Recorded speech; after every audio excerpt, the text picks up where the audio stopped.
L'École supérieure d'administration, d'économie, de journalisme et des métiers de l'audiovisuel ESAE offre de nouveaux challenges pour l'année universitaire 2023-2024. Étudiantes et étudiants, parents d'élèves nouveaux bacheliers, ESAE, c'est la garantie d'une formation de qualité à des conditions très avantageuses. À Gbedjromede, à Papa, à Boumekalavi et Parakou, inscrivez-vous en administration générale, administration du travail et de la sécurité sociale, trésor et finances publiques, impôts, diplomatie et relations internationales, journalisme et métiers de l'audiovisuel, gestion des marchés publics, planification et développement local, sciences économiques, sciences juridiques et toutes les filières des sciences de gestion. ESAE vous offre des bourses, demi-bourses et de réductions pour les premières inscriptions dans toutes ces filières. Waouh! En licence 1, 2 et 3 et en master, bénéficiez jusqu'à 50% de réduction sur tous nos sites. N'est-ce pas génial? Infoline. ESAE Gbedjromede, 3e rue à droite en quittant le carrefour Le Jador pour la BIBE Jéricho ou au plus 229 90 93 65 21 98 98 14 00 à Kpakpa au plus 229 52 88 33 33 à Boumekalavi au plus 229 52 88 44 44 Parakou au plus 229 52 46 12 12.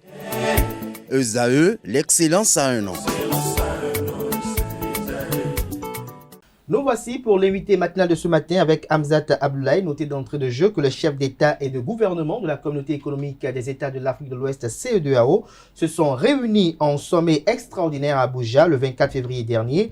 Au cours de ce conclave, ils ont décidé de la levée de toutes les sanctions économiques qui frappaient le Niger depuis le coup d'État militaire du 26 juillet 2023 et cela avant même d'avoir obtenu la libération du président déchu Mohamed Bazoum. Comme je disais tantôt, je suis avec Hamzat Abdoulaye, consultant politique, expert en questions internationales. Il aura opiné sur les levées des sanctions de la CEDEAO. Pour cet exercice, je serai accompagné de Nasrine Fatoumi qui est déjà installée. Bonjour Nasrine Fatoumi. Bonjour Kalé. Hamzat Abdoulaye, bonjour. Bonjour. Merci d'être là. Merci d'avoir accepté l'invitation très matinale. C'est un plaisir. Nasrine Fatoumi. Bonjour Abdoulaye. Bonjour. Les chefs d'État de la communauté de l'Afrique de l'Ouest se sont réunis à Abuja le 24 février. Alors d'entrée, dites-nous, avez-vous été surpris par cette décision de la levée des sanctions infligées au Niger? Alors, pas du tout surpris par le timing parce qu'il y avait déjà des signes en amont qui voulaient nous faire comprendre que la CEDEAO, en tout cas certains États déjà de la CEDEAO, avaient revu leur position par rapport à cette fermeté liée à ces sanctions qui ont été appliquées dès les premières heures au Niger, au Mali et aussi dans une moindre mesure au Burkina Faso. Je pense que la posture était devenue intenable pour la CEDEAO parce que justement ces États qui ont d'ailleurs une résilience exceptionnelle basée également sur leur population, eh bien, ces États se sont constitués très tôt en une alternative solide, peut-être, contre la CEDEAO, qui n'a pas su d'ailleurs régler leurs problèmes parce que dans ce communiqué qui a fait vraiment tache d'huile, vous allez remarquer que ces trois États mentionnaient que ces sanctions étaient inhumaines et ne favorisaient pas vraiment la vie en communauté. Donc, pour sortir de ce giron de la CEDEAO, ces trois États donc se sont constitués en une alliance. Déjà, dans un premier temps, c'était une alliance qui avait une vocation défensive et sécuritaire également. Et ensuite, cette alliance a progressivement muté pour devenir une alliance politique, ensuite économique aujourd'hui. Et la CEDEAO, s'étant tirée toute seule une balle dans les pieds, a compris qu'il y avait un danger si elle devait continuer à garder cette posture de cette organisation qui sanctionne ses membres, qui sanctionne ces États justement qui ont à leur tête des militaires. Ça n'avait strictement aucun sens dans la mesure où la CEDEAO n'a pas compris les enjeux qui se jouaient dans ces États. Les coups d'État... On ne parle d'enjeux, par exemple, faites allusion à quoi, par exemple, dans d'autres? Bien sûr, je veux dire, les coups d'État n'arrivent pas pour uniquement le principe de la souveraineté. Il y a eu des causes au coup d'État. Je ne défends pas un coup d'État, mais je veux dire que ces coups d'État au Sahel ont été surtout matérialisés pas le déficit sécuritaire. Ça, c'est la première chose. La deuxième chose, l'insécurité alimentaire. Depuis 1960, on le constate, et avec amertume, les États africains qui ont eu à accéder à l'indépendance n'ont pas véritablement atteint une sécurité alimentaire digne de ce nom.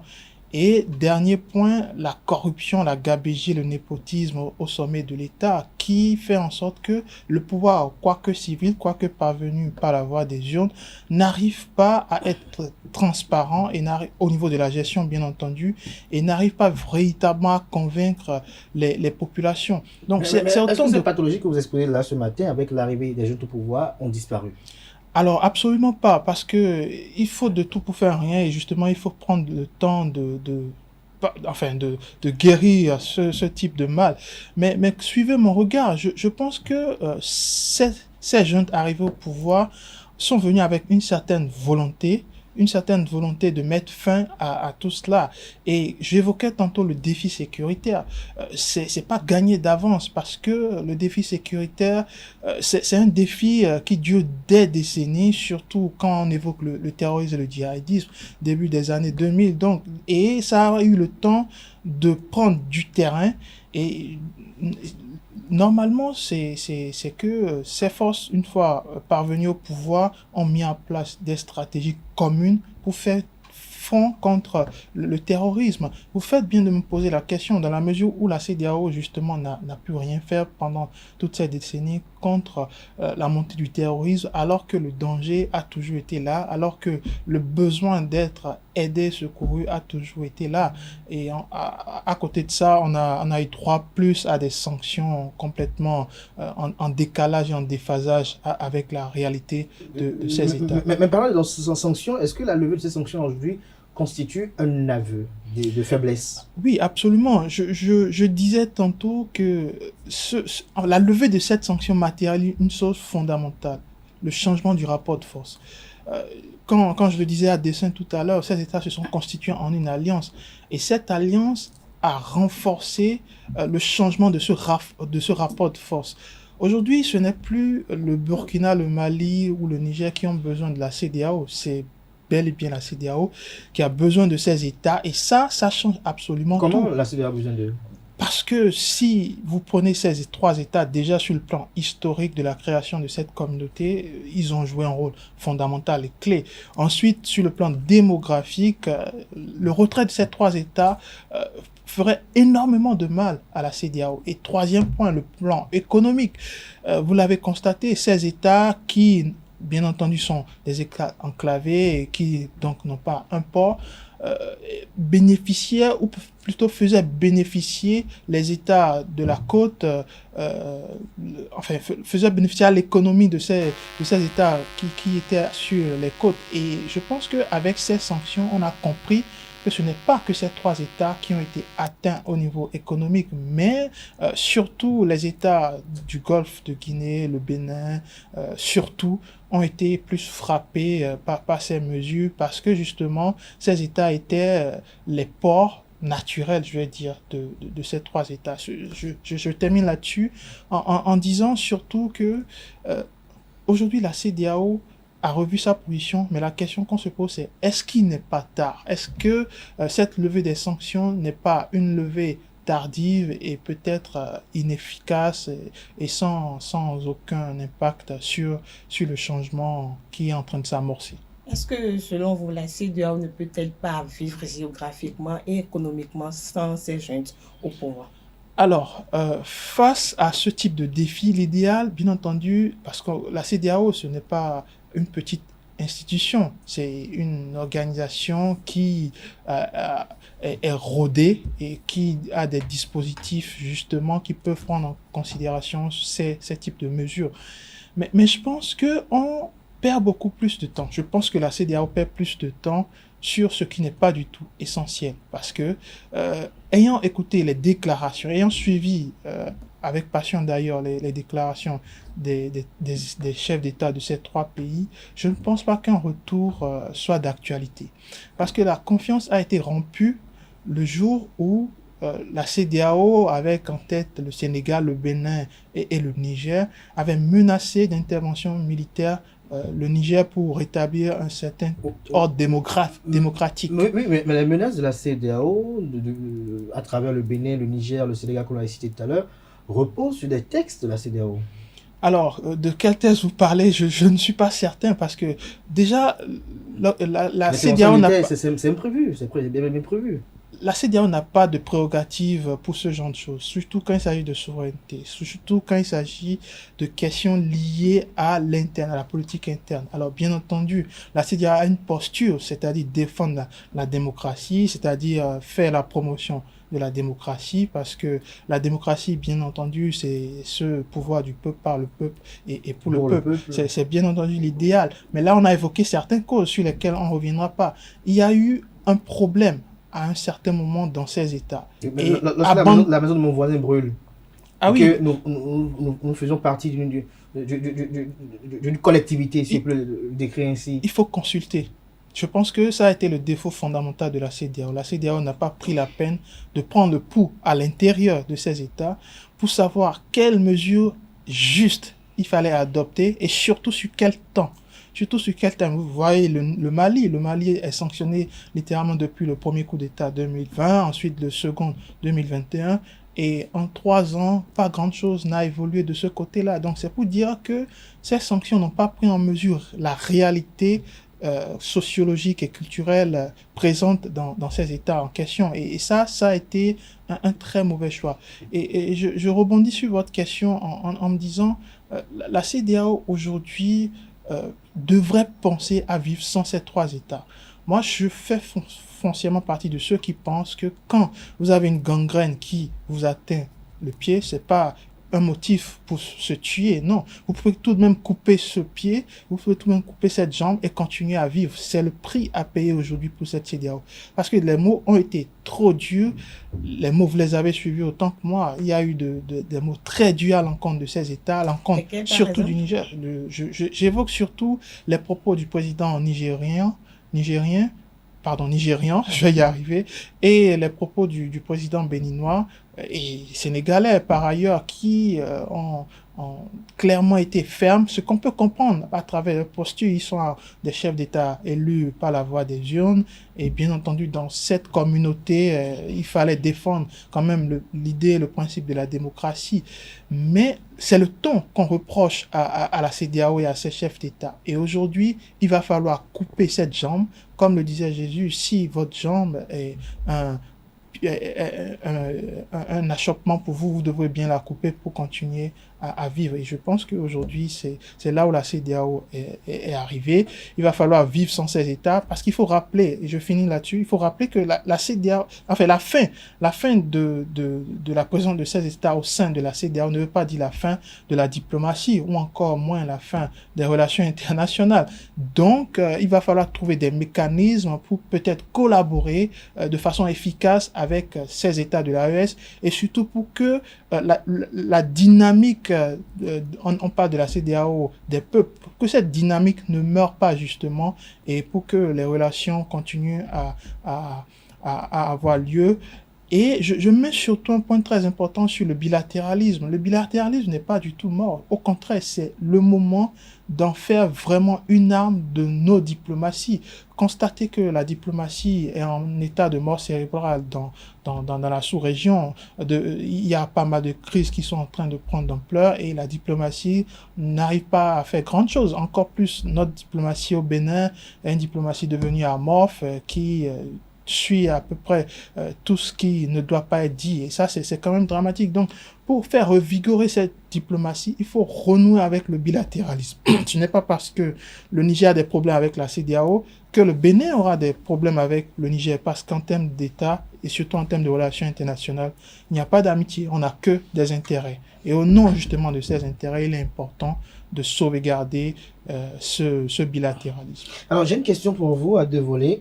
Lorsqu'on revient au coup d'État, est-ce que pour vous, les chefs de jeunes au pouvoir ont une légitimité lorsque l'on sait pour la plupart du temps que la plupart, je ne veux peut-être pas particulariser ou stigmatiser, la plupart d'entre eux sont des anciens collaborateurs de présidents déchus, des gens qui ont contribué à asseoir ce qu'ils dénoncent aujourd'hui et que dès qu'il y a eu une petite mise en compte en eux, entre le patron d'alors et eux, ils ont décidé de prendre le pouvoir. Est-ce que vous ne voyez pas qu'un peu, au nom de cette démocratie, au nom de ce panafricanisme également, on se joue un peu des peuples?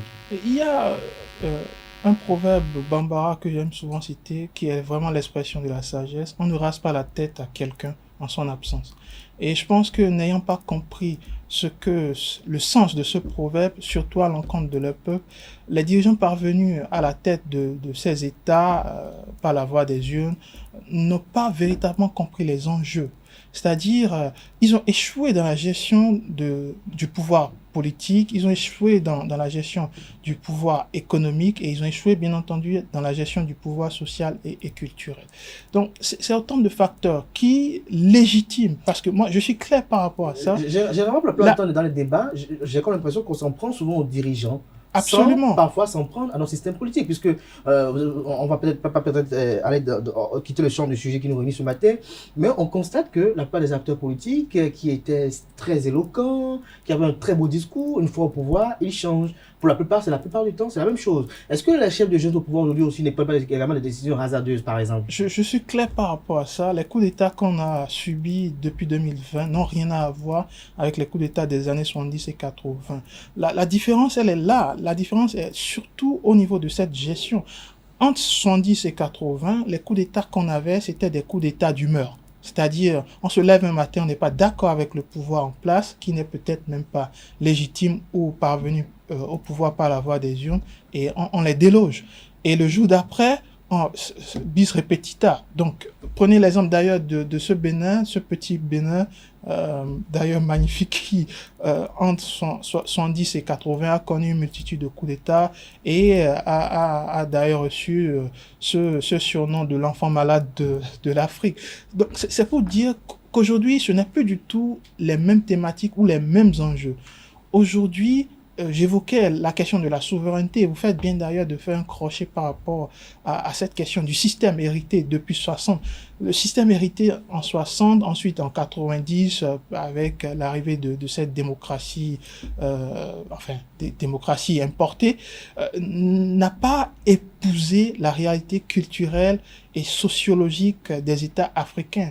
Et 30, 40 ans après, il y a quelque chose qui bloque, puisque dans l'action véritable, et surtout dans la volonté de ces politiques, il y a un grain de sable qui rentre dans la machine et qui fait en sorte que le défi économique n'est pas résolu, le défi sécuritaire encore moins, et l'État perd de plus en plus ses aptitudes régaliennes. C'est-à-dire, vous avez des États qui sont des États faillis au sens propre du terme. Ils n'arrivent pas à gérer tout le territoire. Vous avez une périphérie nord de certains États qui ne sont pas occupés par l'État ou par les administrations. C'est ça, tous les symptômes d'un État failli. Et face à ça, je ne légitime pas un coup d'État, mais face à ça, il fallait quand même faire quelque chose. Ils font quelque chose lorsqu'ils font des coups d'État. Encore que les coups d'État sont anticonstitutionnels. Lorsque eux, ils viennent au pouvoir par les armes, lorsque eux ils gaffent, lorsque ils font mal, lorsqu'ils sont dans des voies du genre, qu'est-ce qui vient les démettre eux? Je suis d'accord avec vous. La démocratie est en crise. Rien ne nous garantit, par exemple, que ces chefs de jeunes là également sont des blancs-seings, puisque il y a quand même des informations qui filtrent de part et d'autre par rapport à ce que certains sont en train de bâtir comme patrimoine par exemple financier, par exemple. Écoutez, aucun pouvoir n'est, je vais dire, exempt de tout reproche. C'est factuel. Et je ne veux pas jouer non plus le rôle de l'avocat du diable, mais je veux dire qu'il y a des concessions à faire quand ce type d'événement arrive. Quand je prends le cas du Mali, certes, il y a eu coup d'État depuis 2020, mais il y a eu des avancées, notamment par rapport à plusieurs questions. Ça, c'est des choses dont on ne parle pas assez, parce que justement, nos médias jouent aussi un rôle dans toute cette histoire. Des avancées par rapport à quoi? Ah oui, des avancées par rapport à la gestion de la lutte contre le terrorisme, par exemple. Le Mali a conquis en très peu de temps ce que il n'avait pas pu faire en 20 ans. C'est quand même quelque chose à marquer sur la récupération de l'espace géographique. Je parlais tout à l'heure d'États faillis qui n'arrivaient pas à contrôler leur territoire, qui n'avaient pas la main mise sur une partie du nord de leurs États. Ça, c'est quand même un facteur qui est relatif à plusieurs pays en Afrique. Mais quand vous prenez rien que sur ce plan, vous voyez qu'il y a eu des avancées dont ne parlent pas forcément les médias mainstream. Et c'est quand même dommage que on se calque sur des idées reçues qui ne sont pas forcément la réalité. Mais je suis d'accord avec vous qu'il y a un risque que la démocratie soit étouffée, que les droits de l'homme aussi soient mis à l'étroit et que la liberté de la presse également soit mise à l'étroit. C'est un risque, mais je pense que c'est un risque qui vaut vraiment la peine d'être pris. Tout à l'heure, vous avez parlé de la fin de la diplomatie. La CEDEAO ne doit pas vivre sans ces 3 États. Alors, selon vous, quelle est donc la suite? La CEDEAO doit être organiser un dialogue avec ces jeunes au pouvoir, que ce soit au Niger, au Mali ou en Guinée. Je pense que la posture de la CEDEAO a changé dans cette mesure où la CEDEAO tend de plus en plus la main de façon cordiale à ces États. La CEDEAO est devenue une organisation exsangue, c'est-à-dire privée de sang et qui a besoin d'oxygène pour survivre. Et l'oxygène pourrait provenir du maintien de cette communauté. Parce que quand on évoque la communauté, quand on sépare une branche d'une communauté, c'est difficile de continuer à vivre. Mais je dis, c'est pas la fin du monde. L'avenir est là, justement. Il faut trouver les mécanismes, il faut trouver les solutions idoines, dont notamment un partenariat stratégique avec les États de l'AES aujourd'hui, parce que ces États aujourd'hui se reconnaissent comme étant d'une alliance. Et pourquoi pas ne pas mener des partenariats stratégiques sous-régionaux entre organisations multilatérales. Ça s'est déjà vu ailleurs et ça a marché. Et ce n'est pas parce que ils se sont retirés de la CEDEAO qu'ils ne peuvent pas revenir après. C'est à la CEDEAO de convaincre par des actions, par des chiffres, par des résultats, que l'espace est en réalité un espace attrayant économiquement, attrayant financièrement, attrayant politiquement si on le veut. Et qui sait, peut-être ces États vont revenir parce que dans l'histoire, on a connu des retraits de certaines organisations multilatérales, des retraits, ensuite des retours. Donc les retours ont été effectués sur la base du fait que l'absence n'a pas apporté grand-chose à ces États. Donc, c'est à la CEDEAO de faire ce qu'il y a lieu de faire et de cesser de gémir surtout en se concentrant sur les acquis et la réalité. Alors maintenant, aujourd'hui, et face à tout ceci, tout ce que vous décrivez aujourd'hui, qui est quand même assez expressif et très profond, est-ce qu'aujourd'hui la CEDEAO doit aller à une refonte pour davantage d'efficience? Oui, moi je fais partie de ceux qui, dès les premières heures de ces questions de coup d'État, évoquaient une refonte complète de cette CEDEAO. Alors, beaucoup ont à la bouche la CEDEAO des peuples sans savoir réellement ce que c'est que la CEDEAO des peuples. La CEDEAO des peuples, déjà, ce n'est pas la CEDEAO des chefs d'État. Il faut être certain là-dessus. Ce n'est pas aux chefs d'État de décider du sort des populations sans impliquer ces derniers. C'est suffisamment interpellant. Je pense que si on veut une efficacité de la CEDEAO, la CEDEAO doit se constituer en une véritable force stratégique qui puisse lire l'avenir à travers des propositions pérennes pour les États, mais surtout pour les populations. Et en ce qui concerne, bien entendu, la question de la souveraineté, je crois que toutes les constitutions sont claires par rapport à ça. La question de la souveraineté n'est pas une question discutable. Donc, la CEDEAO, à ce niveau, peut faire des propositions et surtout, quand la CEDEAO voit la fumée, doit déjà réagir parce que on constate que la CEDEAO ne joue que le pompier après l'incendie ou le médecin après la mort. Et c'est quand même dommage pour cette organisation qui n'est pas que négative en réalité. La CEDEAO a aussi des impacts très positifs. J'évoquais tantôt la libre circulation des personnes et des biens ou encore le défi communautaire. Je pense que la CEDEAO a fait énormément d'efforts de ce côté, même si il reste encore beaucoup de choses à faire à ce niveau. Merci à vous, Abdoulaye Hamzat, pour ces analyses. Votre mot de fin? Alors, je n'aime pas les mots de fin, mais je peux dire que nous sommes peut-être à l'aube d'une nouvelle ère au sein de nos États, au sein de cette sous-région. Et certains pays ont pris la mesure des choses, c'est-à-dire on peut vivre notre souveraineté autrement. On peut vivre notre démocratie également autrement. On peut vivre le multilatéralisme autrement. C'est aux acteurs politiques, aux acteurs même extra-politiques de prendre la mesure des choses et d'anticiper sur ce type de danger qui guette l'avenir des populations. Merci à vous, Hamzat Abdoulaye. Je rappelle à nos amis internautes que vous êtes consultant politique, expert en questions internationales. Merci pour vos analyses. À très bientôt sur Free Matin. Chers amis internautes, à présent, j'installe pour vous Atifa Olafa et Quentin Amoussou. C'est bon.